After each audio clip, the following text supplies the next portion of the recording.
Hello everybody, my name is longORjames, you can call me either one. In this video, we are going to cover a bunch of changes in the current update, and it is a big one.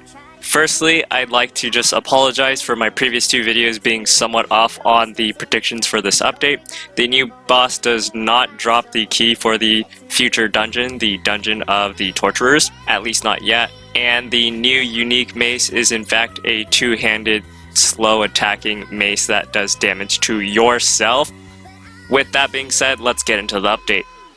I'm going to start with the smaller changes and move up to the bigger changes. Probably the least significant change in this update is the new graphics setting change, making walls look more contrasty at high and ultra settings. Some new scrolls for the story of the new boss were added, as well as hints on the loading screen and updated look for the place of power, which are those big red circles in the center of farming maps that scare away night guests. We also have changes to the shop. We have new item bundles and some loot boxes have been updated to have new items in them. No new sales, unfortunately. The weapon chest now includes the new Soul Eater Dagger and Cursed Mace. A new random loot box, the Mad Chest, can give you one of these items. The special item inside is the Training Dummy, which two of them are required for the new level 4 Direwolf pen upgrade. The Collector's Chest now includes the pen design level 4. And the last change in the shop is the new bundle, a date with AISSA, granting you all these goodies here. Changes to multiplayer include a new friends tab when you look at your order, and a chat system for your order. You can have up to 50 friends at the moment, but you can't chat with them in-game yet. The first order location has been established, which you can access by going to your sanctuary that you built, or the order tab to teleport there. It doesn't cost you any energy at the moment, and when you leave, it will put you back at the place you were at before.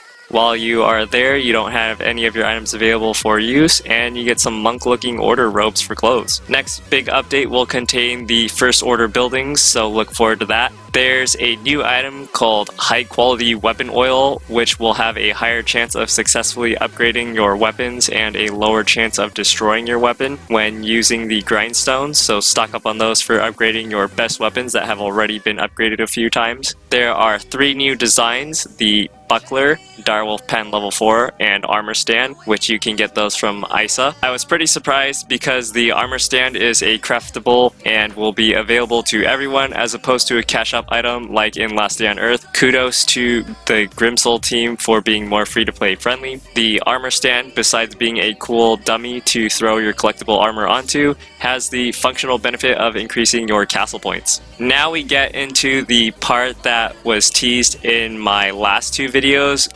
Boy, was I wrong in my predictions. The Cursed Mace is in fact not a one-handed mace. It is a two-handed mace with the range of a pitchfork and the speed of a bastard sword that deals a whopping 107 damage.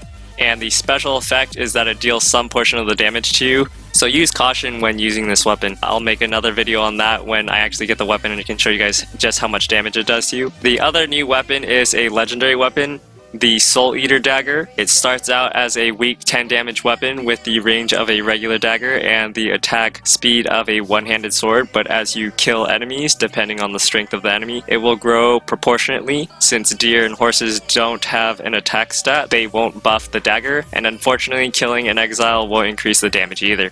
So you're best off killing damn knights or desecrators or anything else that's really strong. To get the most use of it, make sure you only use the final blow on strong enemies. Then in the later life of the weapon, you can probably just one-shot bosses like the Gatekeeper, Eisenborg, and AISSA. We will have to see just how much stronger the weapon gets with each kill and how much durability it has to build up damage from those kills. Now we have 7 new skills. Along with the 3 skills that were teased beforehand, we have a combat skill to increase damage for the Claymore, and 3 combat intuition skills geared towards enemies in the Forsaken Dungeon, the Possessed, the Forsaken, and the Desecrator. 2 of the skills that were teased were active skills. Restraint is a skill that slows down the enemy's attack speed and Curse lowers the enemy's defense, which was my guess. I just thought it was going to be a passive skill instead of an active one. Last of the skills, we have the special ability Revive. I'll be making a new video when I get those skills, so stay tuned for that. And lastly, what you've all been waiting for, the new boss, AISSA.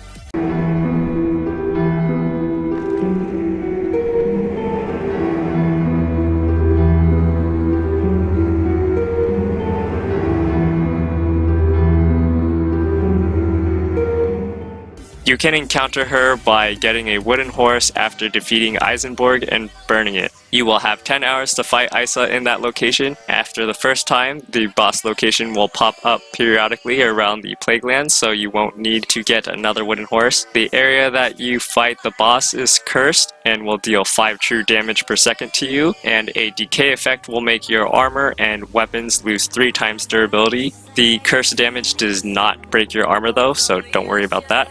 AISSA is a very scary boss with insane stats and skills. She has 1,800 HP and armor that reduces normal damage by 67%. She has Night Guest sickles with very long range, equal to a halberd, that have a pretty high chance to instantly kill you. It ranges around like 33 to 50% chance, and it deals 63 base damage if you're naked. She can use a submission spell to make you walk to her, which you can cancel by hitting or shooting her before she finishes the spell. But I recommend a bow because right after you cancel her chanting, she will attack you if you use any melee weapon. It takes her 3 seconds to cast the spell. If she does manage to cast a spell, it doesn't matter how far you run. You will walk to her until she's able to hit you, and even with max speed possible, she will be able to get 2 hits off on you before you can get out of her attack range. Also, while you are under the submission spell, you cannot even heal. She also summons Night Guests that are immune to sunlight, so you need a torch or flaming sword. You can also use the Banisher of Darkness ability. If you die, she will heal about 225 to 250 HP, so try to kill her in one try.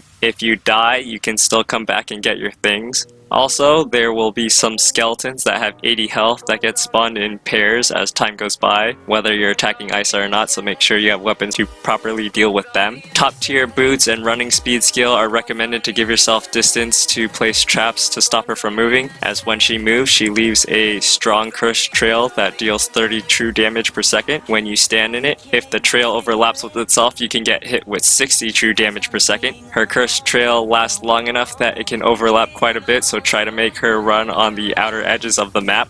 Immediately after you defeat her, 2 dire bats with 90 health each will spawn from her body, so make sure you have a bow or crossbow by the end of the battle with AISSA to deal with them, because the gates won't open unless you kill them. She has a chance of dropping unique loot, meaning you can only get that stuff from her. The unique loot being the 2 new weapons, a Scroll of Control level 3, which can dominate direwolves, bandits, barbarians, plague spawns, skeletons, and ice walkers, the new ability books, the 3 new designs, and possibly her trophy head. Also, there will be a 1-hour period where you will be more likely to run into Night Guests at night, but night caches will be guaranteed to spawn at 3 skull zones, so make sure to take advantage of that, but at the same time be very careful to have a torch, flaming sword, or Banisher of Darkness ability on hand. That's all for this beast of an update. Big thanks to SAAD for him being the guinea pig, being one of the first to fight the new boss and showing off the new designs. If you guys enjoyed the video, please make sure to smash that like button. If you want to watch more Grimsoul videos like this in the future,